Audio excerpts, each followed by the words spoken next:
announce's perspective. There we go. All right, Cedric Golden, a man who no longer will be covering the Big 12 football-wise after Monday night, joins us now as one more basketball season to go, and then he's an SEC reporter.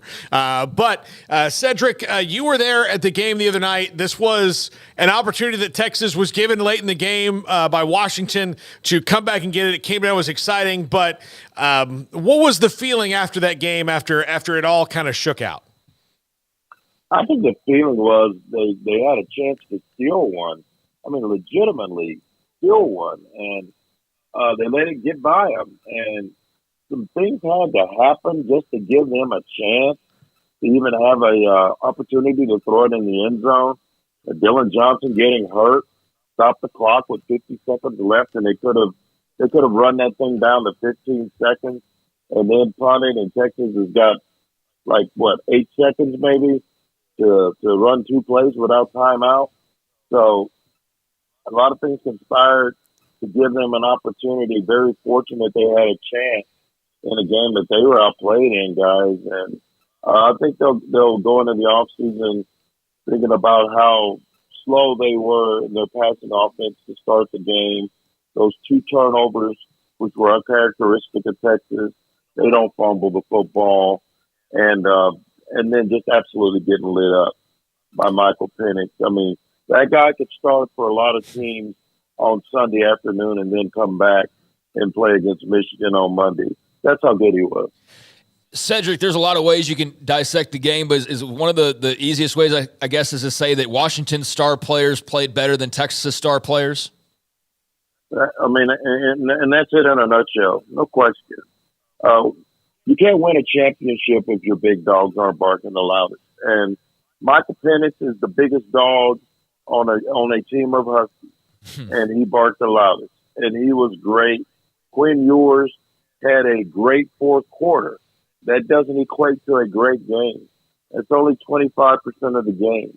He threw for 61 yards on his first 6 possessions. That doesn't cut it. You can't have that in a championship type situation. And so that much ballyhooed offensive line for Washington that won the Joe Moore Award was as good as advertised. Yes, Devondre Sweat had his moment, but they didn't get to Michael Penix. They've given up 16 sacks in the last 2 seasons. They're the best for a reason. And so when you let an elite quarterback give him a clean pocket and then have a guy with the wherewithal who can run when he needs to run to create throwing lanes, that is one tough combination. The best team won that game, guys, and Texas was good enough to beat Washington, but they didn't play good enough.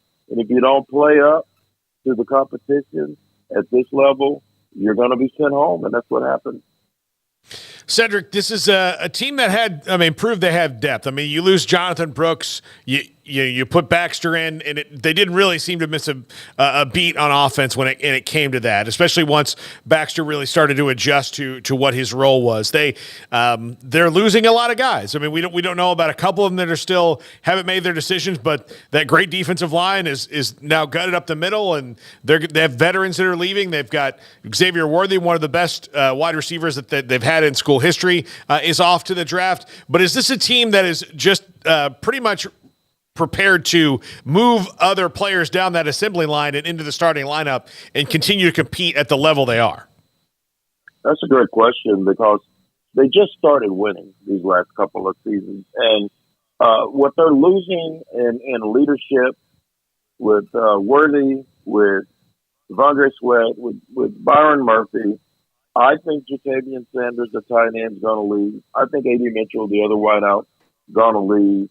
And Jahdae Barron, the defensive back, is going to leave. That's a lot of institutional experience leaving this program that just basically got its sea legs. And so Sarkisian is recruiting great, top 3 recruiting class, and he's got guys coming back that are going to be really good. The biggest question is, will Quinn Ewers be back? And even if he comes back, will he be the starter? Because Arch Manning is waiting in the wings. That's a good problem to have as a head coach. It's kind of a headache, though, if you pick the wrong guy. So the one thing we haven't talked about is leaving. Texas is also leaving the Big 12. It wouldn't be as concerned if they were returning to the Big 12, knowing they only got to beat OU usually to be in the mix. But now they got a schedule where they go to Michigan next season. Georgia comes to Austin. They go to Fayetteville to play Arkansas. Then they go to College Station. Not an easy schedule. And they, of course, play Oklahoma. So if you're telling me that team's going to go 12-2 with the guys they're losing and be in the SEC, I would say I would bet against that. I think if Sark can go 8-4, 9-3 in his first year, losing all of these guys, the fan base should be very happy given the league that they're playing in. Is Texas back? And I don't mean that in this silly way like poking fun on Twitter and things like that, but as far as just having the steadiest ground that they've walked on in quite a long time at head coach, in recruiting, with all the advantages that Texas has in this new landscape of college football, including now the conference that they'll be in, is this as rock solid of their AD? Is this as rock solid from top to bottom as they've been in quite some time, that football department? That's a great question. They have some good footing right now. They have a really good athletic director. I think Sarkisian is the guy for this job. I think the NFL will bring him up. He's got that NFL look about him, so keeping him might be an issue. The money goes without saying. The NIL riches are falling from the sky. They've got money all over the place to get name talent, and the recruiting is great. But man. And Mac Brown, when I got on this beat in 2002, from 01 to 09, they won 10 games every year. So I'm not about to say they're completely back after one 12-win season. If they win 10 games next season, guys, then I'll say they're back because they did it in the SEC. That's a different league. If they can do it in the SEC, make it to that 12-team playoff, and make a little bit of noise, and keep Sarkisian in the fold because people are coming for him, then I believe then that they're back. But I can't say that after a 12-win season. That's just 1 year. Cedric, Quinn Ewers, he appears that he's coming back, and he could, if he continues the rise that he's had, he'll probably be one of the first quarterbacks taken to the 2025 draft.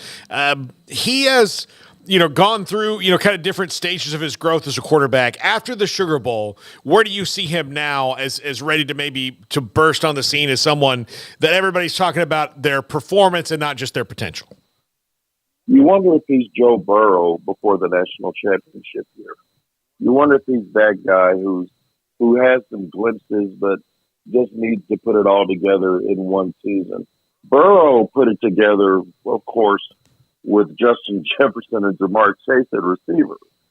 Quinn won't have that next year. He won't have that kind of talent next year. So I think there is upside. He can be better. He missed some throws, guys. Y'all watched the game. Mm-hmm. He missed some easy throws that Penix was making in his sleep. And I think the fact that he was playing against Penix kind of overshadowed how well he's played this year. Penix is a beast. That guy's a beast. But I think that there is upside. I think he can be better.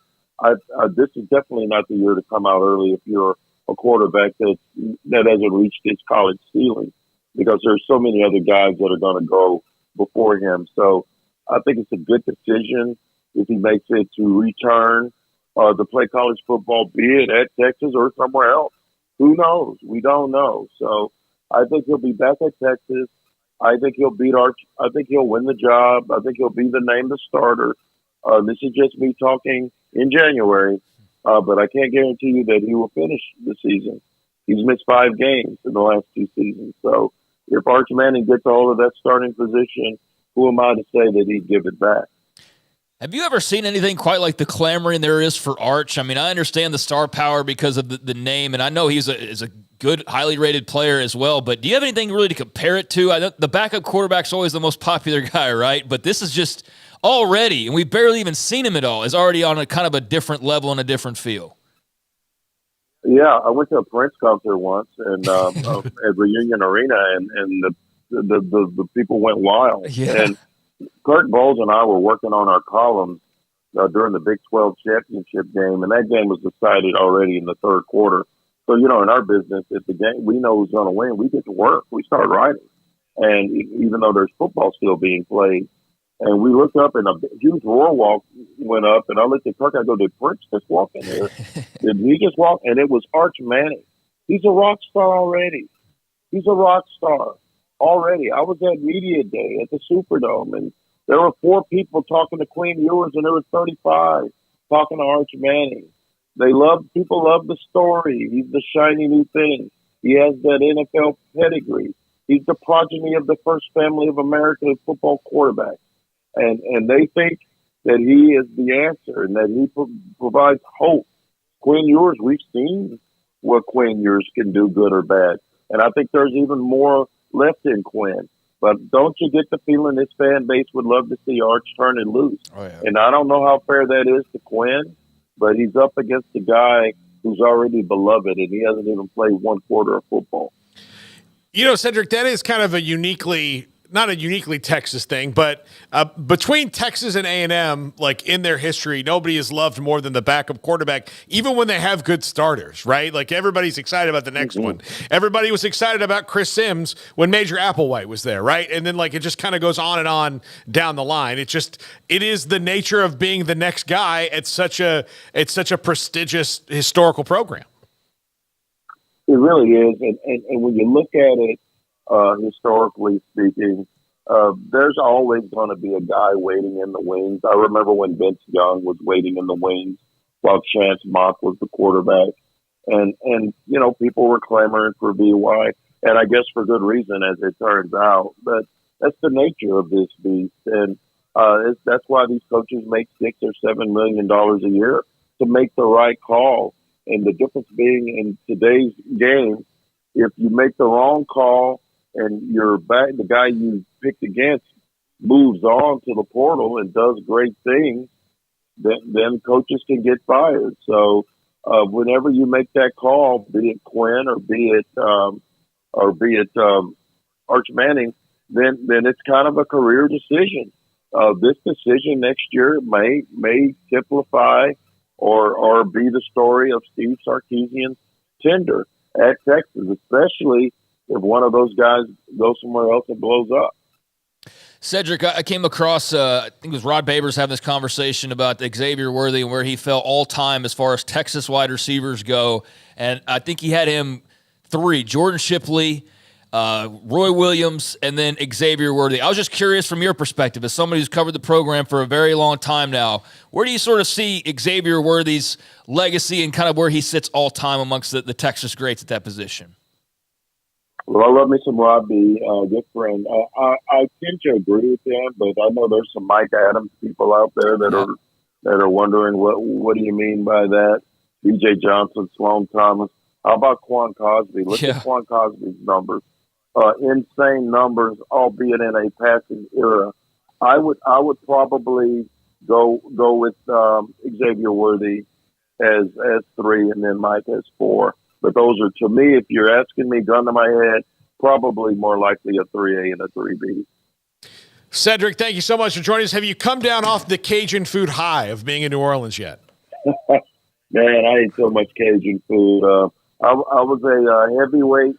I went in looking like George Foreman, and now after eating 7 days of seafood, I look like what was his name? Butterbean. Yeah. I'm a black Butterbean now. Cedric Golden, Austin American-Statesman. Ced, thanks so much for hopping on. Later, guys. All right, that's Cedric Golden. We've got Scott Drew coming.